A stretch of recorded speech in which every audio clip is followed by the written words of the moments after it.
추운 날씨임에도 불구하고 주님을 사모하는 마음으로 예배 나오신 모든 성도님들 환영하고 축복합니다.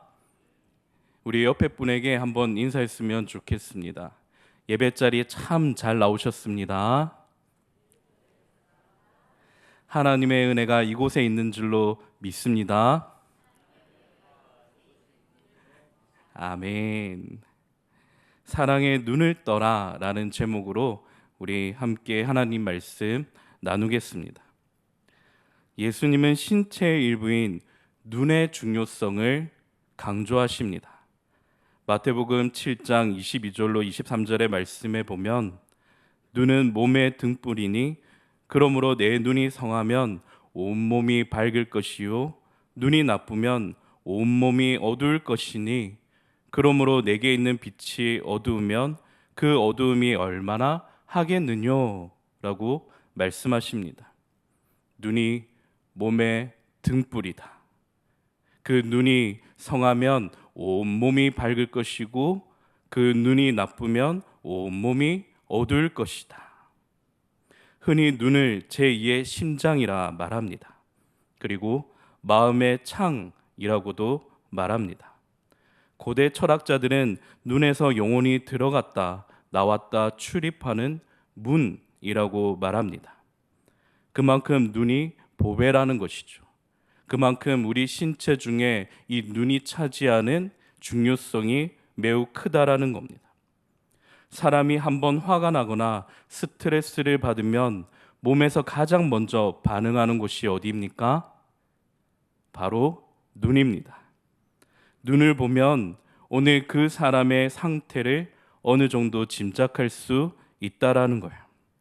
육체적으로 피곤한지 아니면 감정적으로 기분이 어떠한 상태에 있는지 조금 짐작할 수 있다라는 겁니다. 어떤 사람은 매우 선하고 착한 눈을 가졌습니다. 반대로 어떤 사람은 매섭고 아주 음란한 눈을 가졌습니다.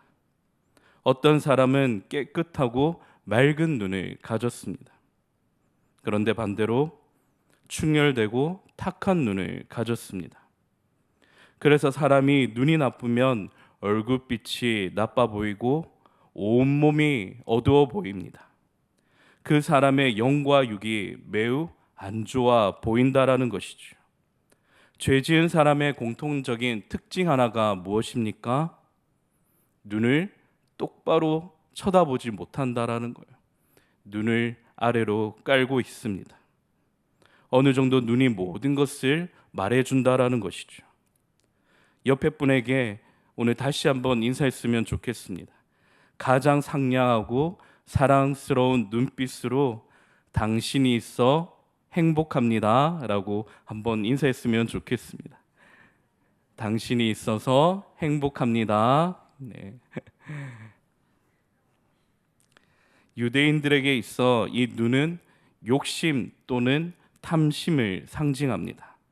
창세기 3장 6절의 말씀에 여자가 그 나무를 본즉 먹음직도 하고 보암직도 하고 지혜롭게 할 만큼 탐스럽기도 한 나무인지라 여자가 그 실과를 따먹고 라고 말씀합니다.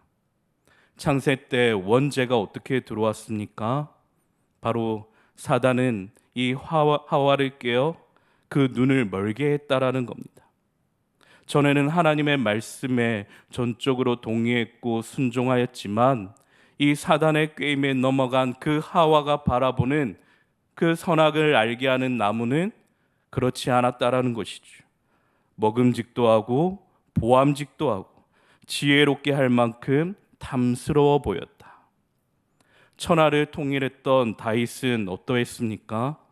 사무엘하 11장 2절에 저녁 때에 다윗이 그 침상에서 일어나 왕궁 지붕 위에서 거닐다가 그곳에서 보니 한 여인이 목욕을 하는데 심히 아름다워 보이는지라. 이미 다윗에게 많은 아내가 있었지만 다윗은 한가로이 왕궁을 거닐다 모욕을 하고 있던 밧세바를 보게 되었습니다. 그리고 다윗의 마음에 음욕을 품게 되었다라는 것이죠. 이전에 우리아 장군은 다윗에게서는 둘도 없는 충성스러운 신하였어요. 그러나 음욕이 들어가고 간음죄를 저지른 이 다윗에게는 그 우리아를 바라볼 때는 죽일 생각만 가득한 것입니다. 성도 여러분, 죄로 타락한 온 인류가 보는 이 눈, 이 피조 세계를 바라보는 우리의 시각이 과연 옳습니까? 그렇지 않다라는 것이죠. 지금도 세상은 다양한 시각으로 사물과 사람을 보고 민족과 나라를 보며 옳다, 그르다, 우열을 가립니다. 내가 보기에 좋다라고 여기면, 내가 보기에 맞다, 옳다라고 여기면 그것이 곧 진리가 되는 시대를 살아갑니다. 성도 여러분, 우리는 성경이 말씀하고 예수님이 예라고 말씀하시면 그것이 참된 진리인 줄 믿습니다. 고린도후서 1장 20절에 하나님의 약속은 얼마든지 그리스도 안에서 예가 되니 그런즉 그로 말미암아 우리가 아멘하여 하나님께 영광을 돌리게 되느니라. 오늘 발생한 이 사건은 많은 신학자들이 초막절과 수전절 곧 10월과 12월 사이였을 것으로 추정합니다. 당시 성전과 그 주변에는 수많은 인파가 몰렸을 겁니다. 그런데 예수님은 길에서 만난 수많은 사람들 중에 유독 날 때부터 맹인된 한 사람을 보십니다. 1절의 말씀해 보시면 예수께서 길을 가실 때 날 때부터 맹인된 사람을 보신지라. 여기서 예수님께서 보셨다. 이 보다라는 헬라어 동사 에이도는 세 가지 뜻을 내포합니다. 첫 번째는 시각적인 면에서 어떤 대상을 보는 것입니다. 우리는 푸르른 산천과 초목을 볼 수 있는 눈을 가졌습니다. 우리는 바닷가에 밀려오는 파도에 부서지는 포마를 볼 수 있습니다. 두 번째 의미로는 내면적인 측면입니다. 이것은 주목하다, 지켜보다라는 의미입니다. 심어놓은 나무와 수많은 꽃들 중에 유독 손이 가는 나무와 꽃이 있습니다. 유독 나에게만 예뻐 보이는 손이 가는 그런 꽃이 있다라는 것이죠. 특별히 예뻐 보이는 그것을 바라보고 주목하다. 저는 설교자로서 이렇게 내려다보면 유독 말씀을 증거하는 가운데 예뻐 보이는 성도님들이 계십니다. 어떤 분이신 줄 아십니까? 눈이 초롱초롱 빛이 나는 사람, 하나님의 말씀에 아멘으로 화답하는 성도님. 이렇게 말씀을 증거할 때 반응해 주시는 그 성도님을 볼 때면 참으로도 설교자로서 마음이 편안해지고 감사하다라는 것이죠. 주목해 봅니다. 세 번째로서는 사교적인 측면이 있습니다. 누군가와 시간을 보낸다라는 의미입니다. 우리는 누군가와 시간을 보낼 때는 그 사람을 향해 관심이 있기 때문에 시간을 보냅니다. 사랑하기 때문에 같이 함께하고 싶기 때문에 시간을 보낸다라는 것이죠. 예수님은 길 가시다가 우연히 한 맹인을 본 것이 아닙니다. 이미 오래전부터 관심을 가지셨고 그를 주목하셨습니다. 그는 예수님이 누구신지 모르지만 예수님은 그의 모든 것을 아십니다. 그가 예수님을 찾은 것이 결코 아닙니다. 예수님이 먼저 그를 찾으셨습니다. 그는 내일에 대한 소망과 기대가 전혀 없지만 예수님은 그를 향한 계획과 뜻이 있으십니다. 우리도 마찬가지라는 것이죠. 어두운 세상에서 무엇이 진리인지 무엇이 사랑인지 우리는 방황하며 헤매이다 어느 날 주님이 우리에게 찾아오셨습니다. 우리는 영이신 하나님을 만질 수도 볼 수도 알 수도 없는 연약하고 무력한 존재였지만 예배 가운데 어느덧 마음이 열리고 성령님이 내 안에 찾아오셔서 우리의 길을 열어주시고 우리의 눈을 열어주셨습니다. 하나님이 어떤 분이신지를 예배 가운데 만나게 되었다라는 것이죠. 우리가 삶에 지쳐 주님을 보지 못할 때에도 주님은 항상 우리를 보고 계십니다. 우리가 삶에 지쳐 때로는 낙심이 들고 시험이 들고 절망 가운데 넘어졌다 할지라도 주님은 여전히 우리를 주목해 보십니다. 주님께서 변함없이 사랑의 눈으로 나를 바라보고 계신다라는 이런 믿음을 꼭 가지시길 바랍니다. 성도 여러분, 만약 여러분의 자녀가 날 때부터 선천적인 장애로 났다라면 여러분은 어떻게 하시겠습니까?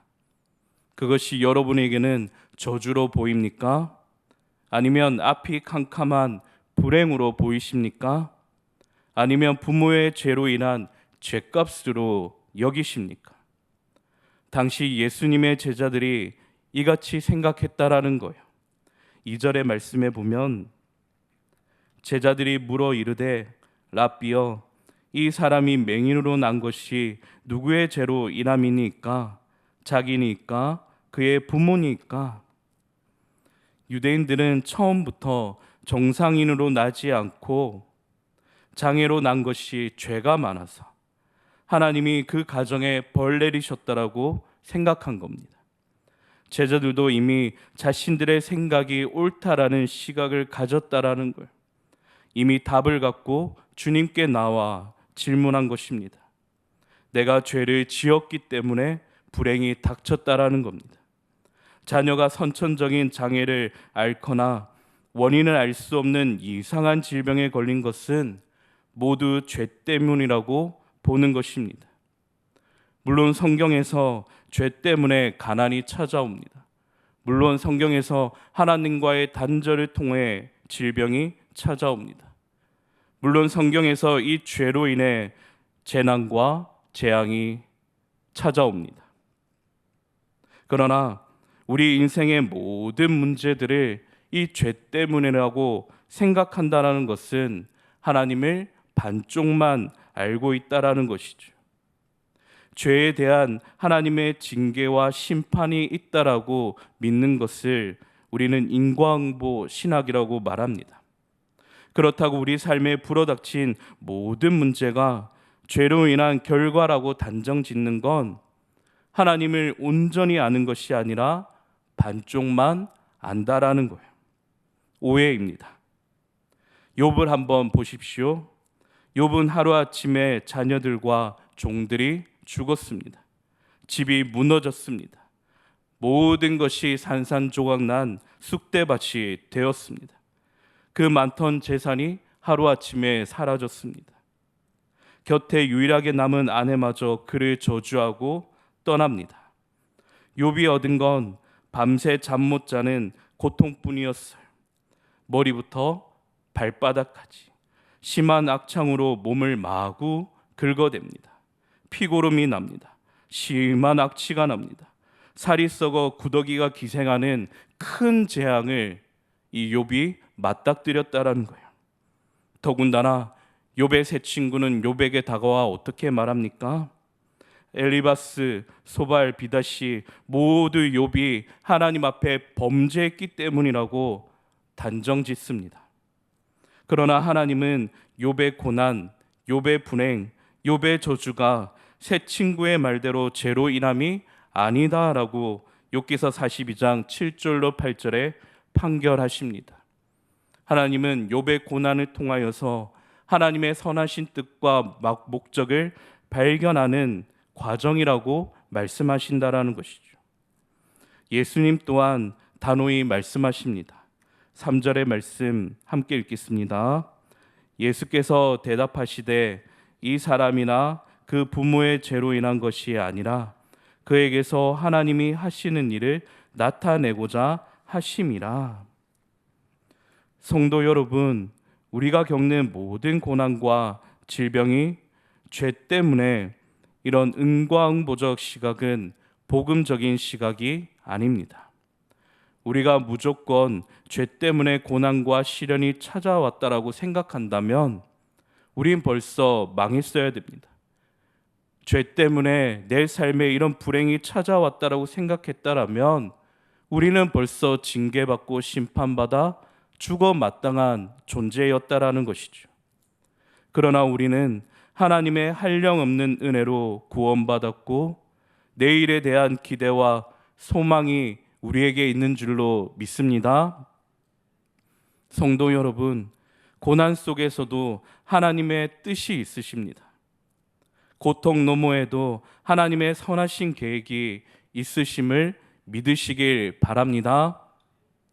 예수님이 보는 관점과 지금 제자들이 보는 관점이 서로 충돌했다라면 우린 누구의 관점으로 문제를 풀어야 됩니까? 제자들의 관점입니까? 예수님의 관점으로 그 문제를 접근하고 풀어야 된다라는 거예요. 제자들은 날 때부터 맹인된 자의 모습을 바라보며 하나님의 형벌이 임했다라고 판단했습니다.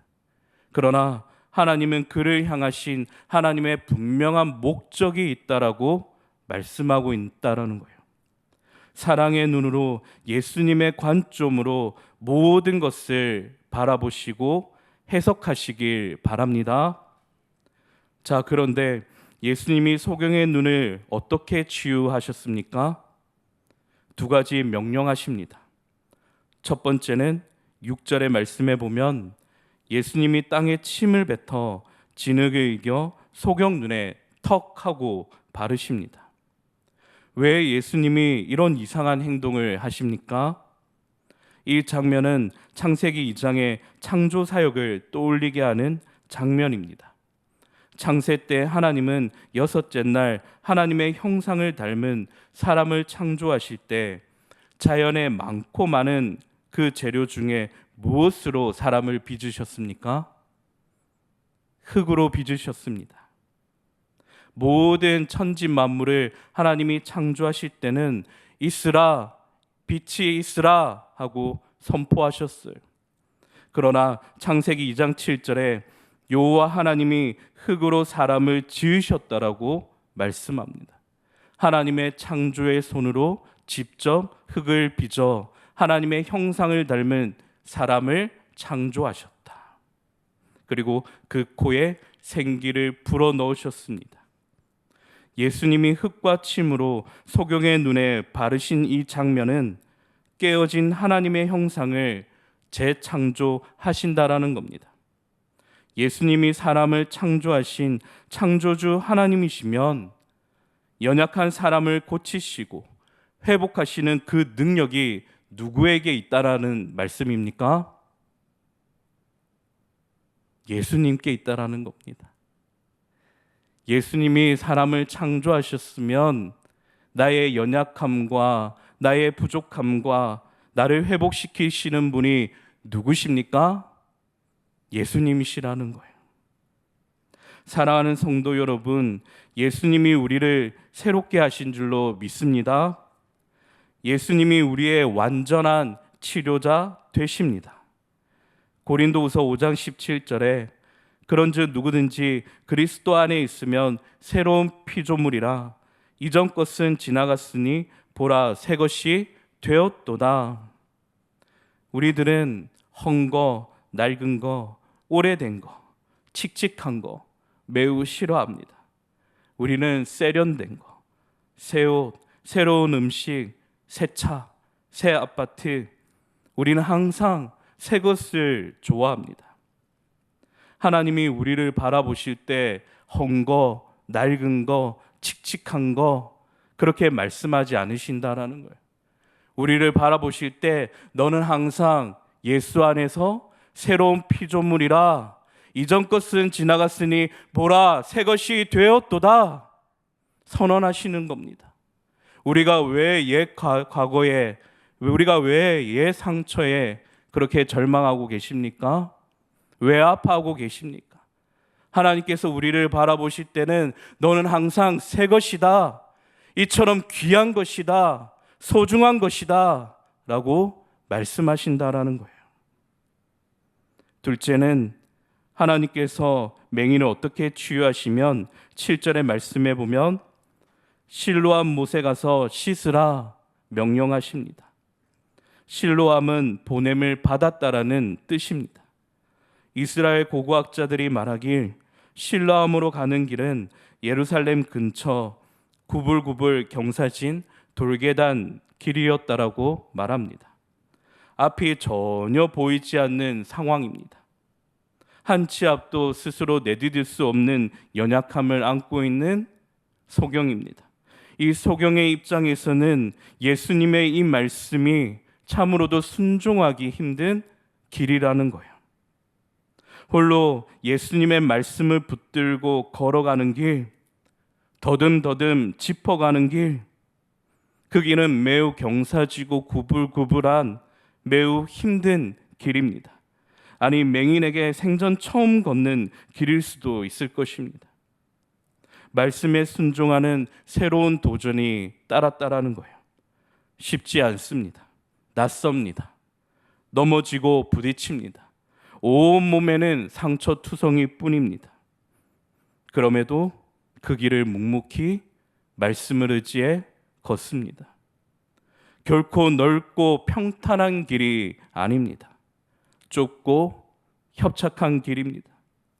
소경은 예수님의 말씀을 의지해 걸었고 마침내 실로암 못에 도착해 주님 주신 말씀대로 씻었더니 빛을 보게 되었습니다.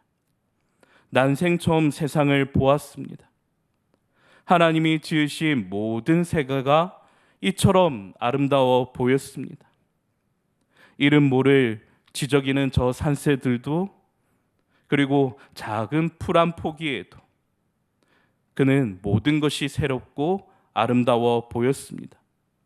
성도 여러분, 소경이 예수님의 말씀에 의지해 걸어간 이 실로암 길, 즉 보냄을 받은 이 길은 예수님이 걸어가셔야 될 길입니다.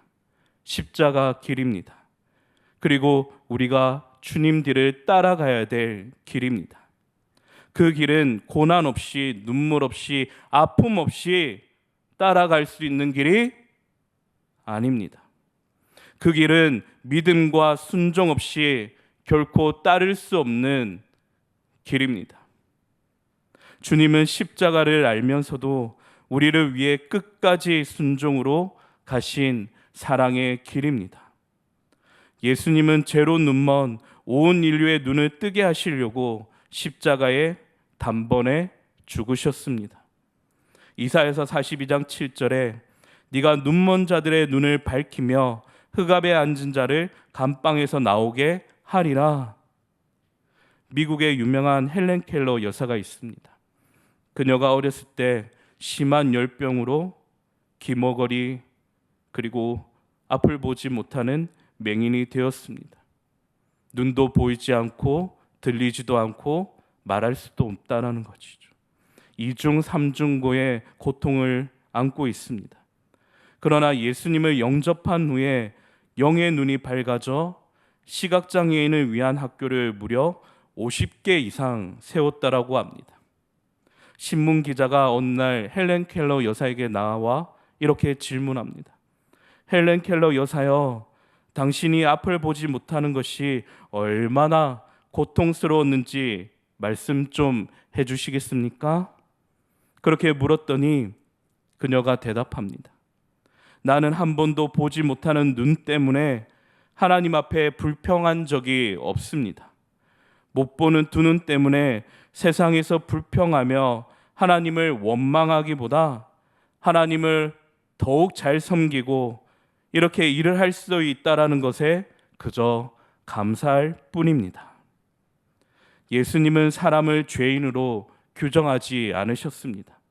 예수님은 사람을 보실 때 너는 죄인이다, 그렇게 보지 않으셨다라는 거예요. 회복될 존재이다. 나의 보배이다. 나의 귀한 사랑하는 자녀이다. 라고 보셨다라는 거예요. 예수님은 상황을 비극으로 정의하지 않으셨습니다. 하나님의 영광을 나타낼 기회로 보셨습니다. 사랑하는 성도 여러분, 우리는 모두 영적으로 소경되었던 자였습니다. 그러나 여러분들이 어떻게 예수님을 알게 되었고 어떻게 하나님의 은혜가 크고도 높은지 알게 되었습니까? 예수님이 눈먼 우리에게 찾아오셔서 성령님이 내 안에 함께 하심으로 감겨졌던 우리의 눈을 열어주신 줄 믿습니다.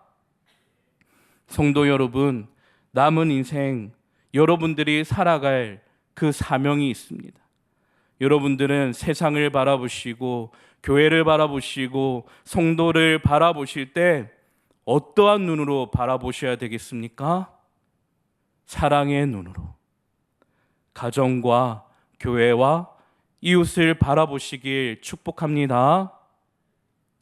여러분의 삶 가운데 지금 절망과 슬픔에 잠겨 하나님을 보지 못하고 계신 분이 계십니까?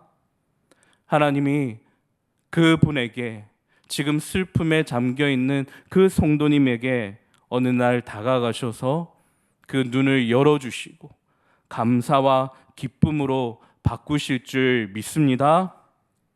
하나님 앞에 항상 기뻐하고 항상 감사하시는 우리 대청의 모든 성도님들 되시길 바랍니다.